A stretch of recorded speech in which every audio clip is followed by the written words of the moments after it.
ಓಂ ಗುರುಬ್ರಹ್ಮ ಗುರುವಿಷ್ಣು ಗುರುದೇವೋ ಮಹೇಶ್ವರಃ ಗುರು ಸಾಕ್ಷಾತ್ ಪರಬ್ರಹ್ಮ ತಸ್ಮೈ ಶ್ರೀ ಗುರುವೇ ನಮಃ. ಓಂ ತತ್ಸತ್. ಪರಬ್ರಹ್ಮನೇ ನಮಃ. ದತ್ತವಾಡ ಶ್ರೀ ಸದ್ಗುರು ಬಾಬಾ ಮಹಾರಾಜರವರ ಚರಿತಾಮೃತವು 20ನೇ ಅಧ್ಯಾಯ. ಸೂಚನೆ: ಹಲವು ಮಹಿಮೆಗಳನ್ನು ತೋರುತ್ತಾ ಹಲವು ವಿಧದಿಂ ಭಕ್ತರನ್ನು ತಾನೊಲಿದು ಪೊರೆಯುತ್ತ ಲೀಲೆಯಂ ಜರಿಸಿದರು ಶ್ರೀ ಬಾಬಾ.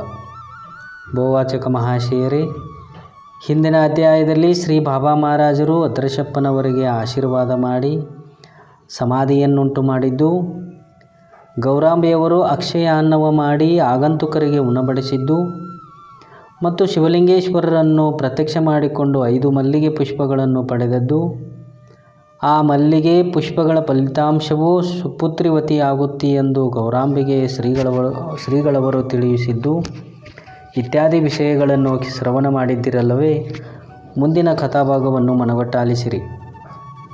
ಕೊಲ್ಲಾಪುರ ಜಿಲ್ಲೆಗೆ ಸೇರಿದ ಕುರುಂದವಾಡದೆಡೆಯಲ್ಲಿ ಕೃಷ್ಣ ಮತ್ತು ಪಂಚಗಂಗಾ ಸಂಗಮವಾಗಿದೆ. ಅಲ್ಲಿಯೇ ನರಸಿಂಹವಾಡಿ ಎಂಬ ಕ್ಷೇತ್ರವು ಪ್ರಸಿದ್ಧವಾಗಿದೆ. ನರಸಿಂಹ ಸರಸ್ವತಿ ಸ್ವಾಮಿಗಳಿಗೆ ಶ್ರೀ ದತ್ತಾತ್ರೇಯನು ಪ್ರತ್ಯಕ್ಷನಾಗಿ ಪಾದುಕೆಗಳನ್ನು ಕೊಟ್ಟಿದ್ದರಿಂದ ಆ ಪಾದುಕೆಗಳನ್ನು ಅಲ್ಲಿಯೇ ನೆಲೆಗೊಳಿಸಿರುವುದರಿಂದ ಅದು ಒಂದು ದೊಡ್ಡ ಕ್ಷೇತ್ರ ಸ್ಥಾನವಾಗಿದೆ. ಆದ್ದರಿಂದಲೇ ಆ ಕ್ಷೇತ್ರಕ್ಕೆ ನರಸಿಂಹವಾಡಿ ಎಂಬ ಹೆಸರು ಬಂದಿದೆ. ಶ್ರೀ ದತ್ತಗುರು ಭಕ್ತ ಸಮೂಹವು ಪ್ರತಿ ವರ್ಷ ಗುರುದ್ವಾದಶಿಗೆ ಆಗಮಿಸಿ ಕೃಷ್ಣಾ ನದಿಯ ಸ್ನಾನ, ದತ್ತಾತ್ರೇಯ ದರ್ಶನ ಅಲ್ಲಿನ ವಿಧಾನವೂ ಆಗಿರುತ್ತದೆ. ಆ ನಿಮಿತ್ತ ಕುರುಂದವಾಡದಲ್ಲಿ ಶ್ರೀಗಳವರ ಶಿಷ್ಯರಾದ ಬ್ರಾಹ್ಮಣರು ಶ್ರೀ ರಾಂಬಾವು ದೇಶಪಾಂಡೆ ವಕೀಲರು ಪ್ರತಿ ವರ್ಷ ಗುರುದ್ವಾದಶಿಗೆ ಶ್ರೀ ಬಾಬಾ ಮಹಾರಾಜರನ್ನು ತಮ್ಮ ಗ್ರಾಮಕ್ಕೆ ಕರೆಯಿಸುತ್ತಿದ್ದರು. ಅಂದರೆ ತನಗೆ ಉಪದೇಶವಿತ್ತು ಕರುಣಿಸಿದ ಶ್ರೀಗಳವರೇ ಶ್ರೀ ದತ್ತಮೂರ್ತಿ ಎಂದು ಭಾವಿಸಿ ಅವರನ್ನು ಗುರುದ್ವಾದಶಿಯ ತಿಥಿಗೆ ಕುರುಂದವಾಡಕ್ಕೆ ಆಹ್ವಾನಿಸಿಕೊಳ್ಳುತ್ತಿದ್ದರು.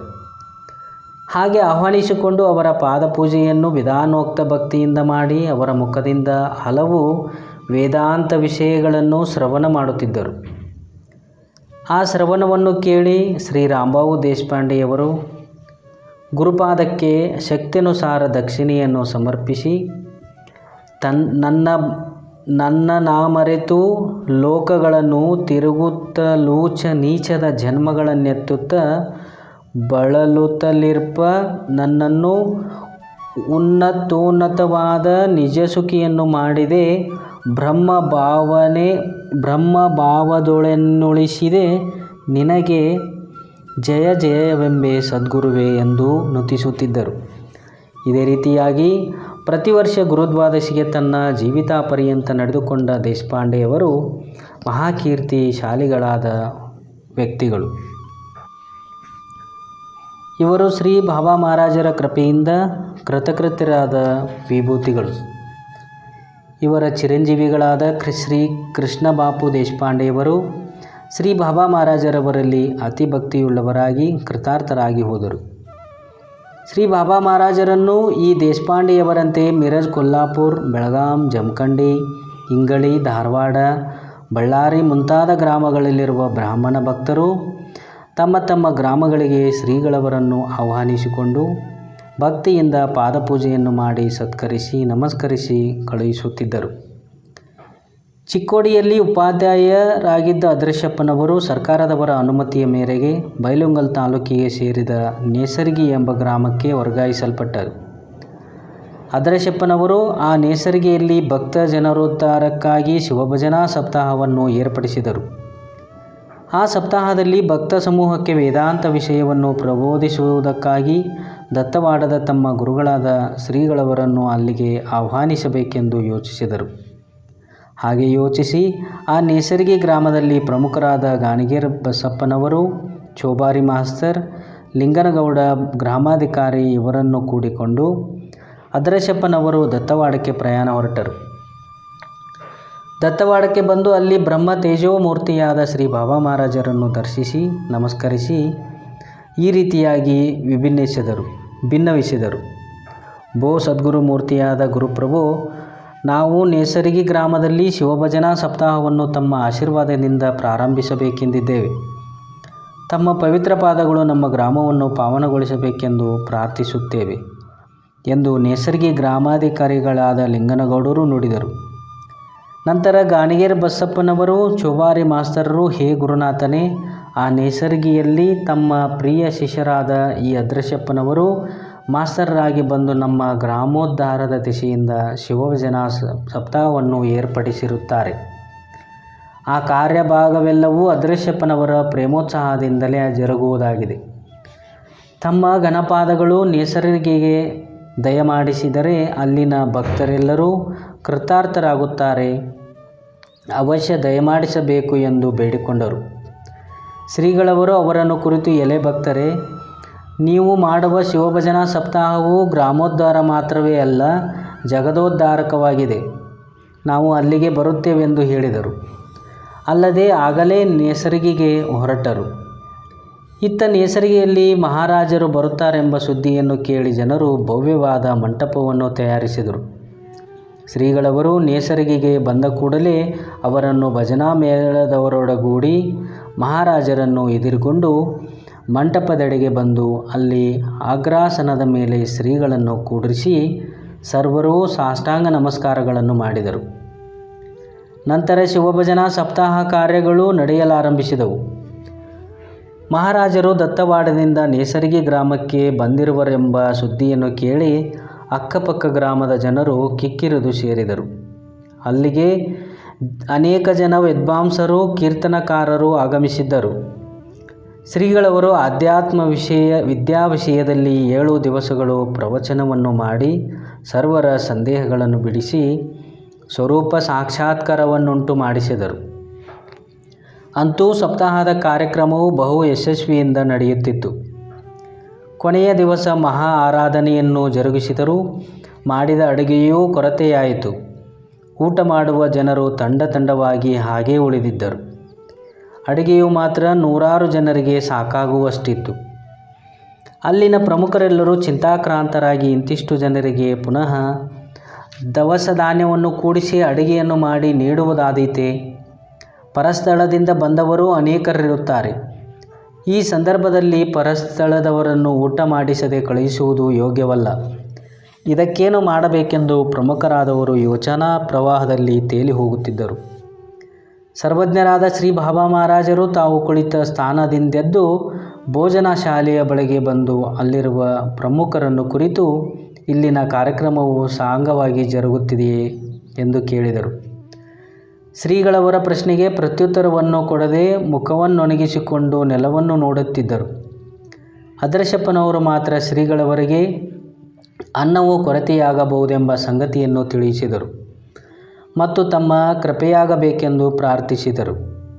ಆಗ ಶ್ರೀಗಳವರು ಅಲ್ಲಿ ಸ್ವಲ್ಪವಾಗಿದ್ದ ಅನ್ನದ ರಾಶಿಗೆ ವಸ್ತ್ರವನ್ನು ಹೊದಿಸಿ, ಪಾಯಸದ ಪಾತ್ರೆಗೂ ಹಾಗೇ ವಸ್ತ್ರವನ್ನು ಹೊದಿಸಿ ಇಂತೆಂದರು: ಅನ್ನದಿ ಪುಟ್ಟಿತು ಲೋಕವು, ಅನ್ನದೊಳಿದ್ದು ಪೋಗುತ್ತಿಪ್ಪುವುದೆಂದರೆಂ, ಅನ್ನಾಂಬೆಯೇ ಬಂದಿಲ್ಲಿಗೆ, ಅನ್ನವ ನಿಜನಕ್ಕೆ ನೀಡಿ ರಕ್ಷಿಸು ಕೃಪೆಯಿನ್ ಎಂದು ನುಡಿದು ಅನ್ನಪೂರ್ಣಾದೇವಿಯನ್ನು ಕರೆದು ತಮ್ಮ ಕೃಪಾದೃಷ್ಟಿಯಿಂದ ಆ ಅನ್ನದ ರಾಶಿಯನ್ನು ನೋಡಿ, ಎಲೆ ಭಕ್ತರೇ, ನೀವು ಈ ಪಾತ್ರೆಯ ಮೇಲೆ ಮುಚ್ಚಿದ ವಸ್ತ್ರವನ್ನು ಸಂಪೂರ್ಣ ತೆಗೆಯದೆ ಪಾಯಸವನ್ನು, ಅನ್ನವನ್ನು ಜನರಿಗೆ ನೀಡಿರಿ ಎಂದು ಹೇಳಿ ಆ ಪಾಯಸದಲ್ಲಿಯೂ ಅನ್ನದಲ್ಲಿಯೂ ತೀರ್ಥವನ್ನು ಪ್ರೋಕ್ಷಿಸಿ ನೈವೇದ್ಯವನ್ನು ಆ ಅನ್ನದಲ್ಲಿಯೇ ಸ್ವಲ್ಪ ತೆಗೆದುಕೊಟ್ಟು ಸರ್ವರಿಗೆ ಊಟಕ್ಕೆ ನೀಡಲು ಅಪ್ಪಣೆಯನ್ನಿತ್ತು ತಮ್ಮ ಸ್ವಸ್ಥಾನಕ್ಕೆ ಬಂದರು.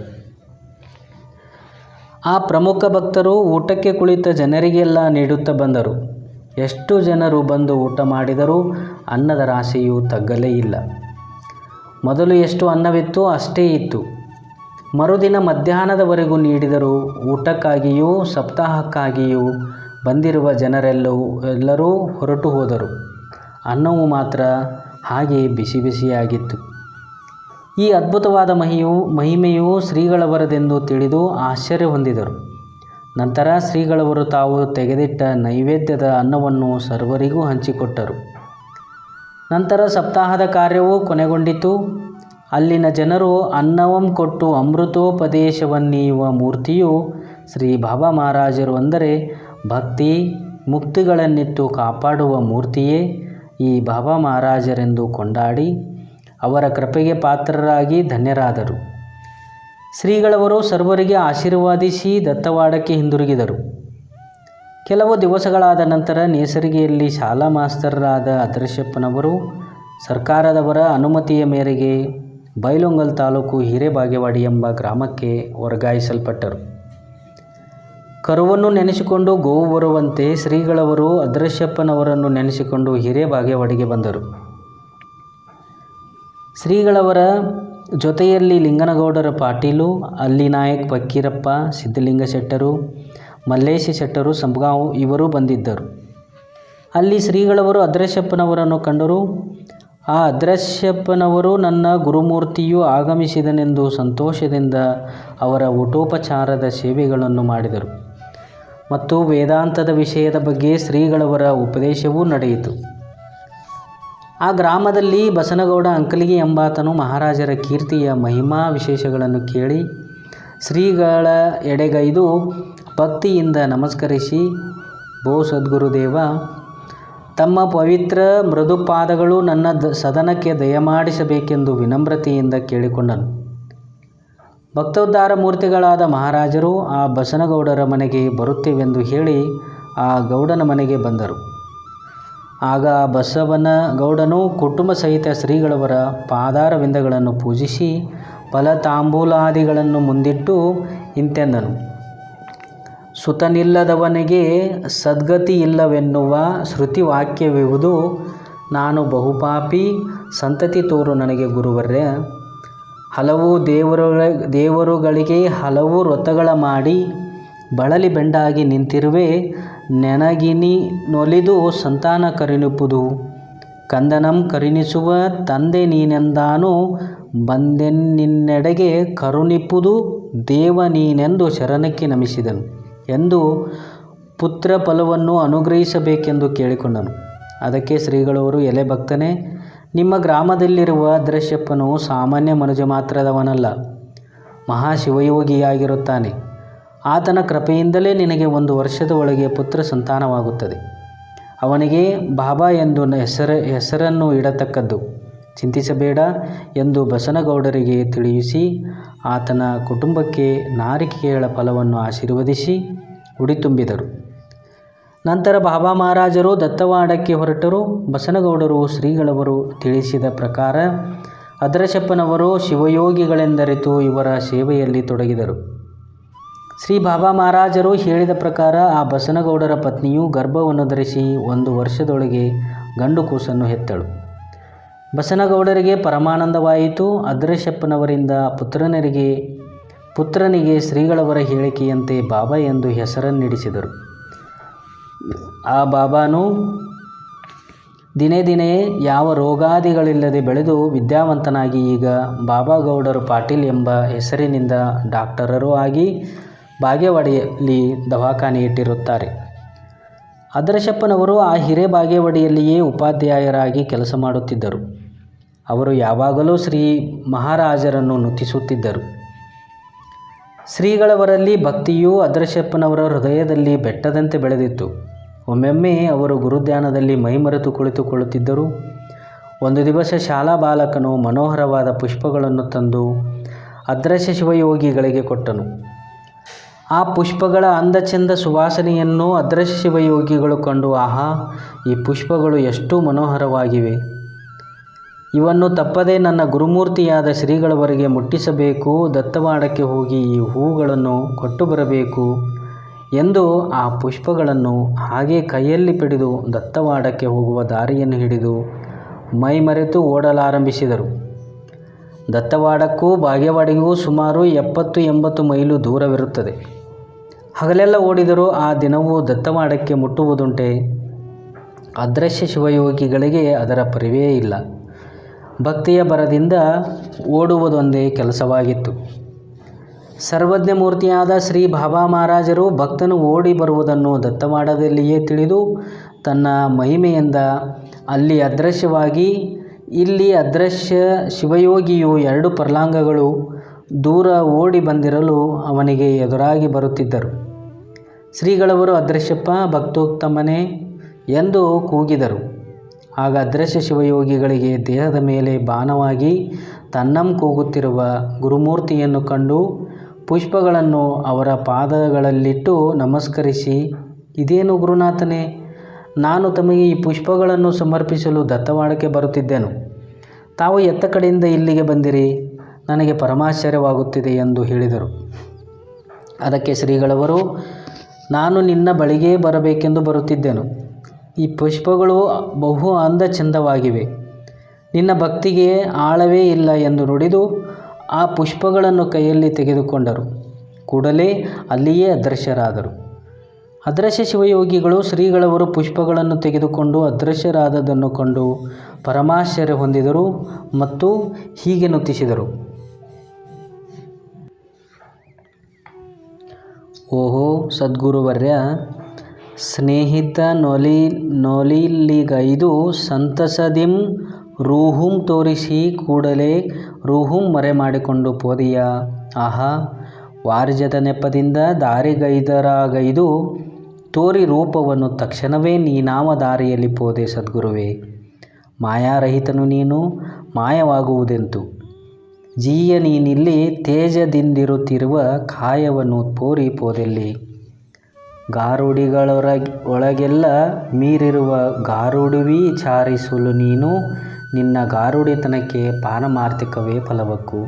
ಈ ರೀತಿಯಾಗಿ ನುತಿಸಿ, ಹೇ ಗುರುನಾಥನೇ, ನೀನು ಜಗತ್ತಿನ ಗಾರುಡಿಗಳಲ್ಲೆಲ್ಲ ಮಿಗಿಲಾದ ಗಾರುಡಿಗನು. ಜಗತ್ತಿನ ಗಾರುಡಿಗರು ತಮ್ಮ ಹೊಟ್ಟೆ ಹೊರಕೊಳ್ಳುವುದಕ್ಕಾಗಿ ಮಾತ್ರ, ನಿನ್ನ ಗಾರುಡಿತನವು ಜಗಜ್ಜೀವಿಗಳಿಗೆ ಭುಕ್ತಿ, ಭಕ್ತಿ, ಮುಕ್ತಿಯನ್ನುಂಟು ಮಾಡುವುದಕ್ಕಾಗಿದೆ ಎಂದು ಶ್ರೀ ಬಾಬಾ ಮಹಾರಾಜರನ್ನು ಕೊಂಡಾಡಿ ಅಲ್ಲಿಂದ ಹಿಂದಕ್ಕೆ ತಿರುಗಿದರು. ಎಂಬಲ್ಲಿಗೆ ಶ್ರೀ ಸದ್ಗುರು ಬಾಬಾ ಮಹಾರಾಜರವರ ಚರಿತಾಮೃತದಲ್ಲಿ 20ನೇ ಅಧ್ಯಾಯವು ಮುಗಿದಿತು. ಜೈ ಜೈ ಶಿವನ ಪಾರ್ವತಿ ಪತೆ ಹರ ಹರ ಮಹಾದೇವ್.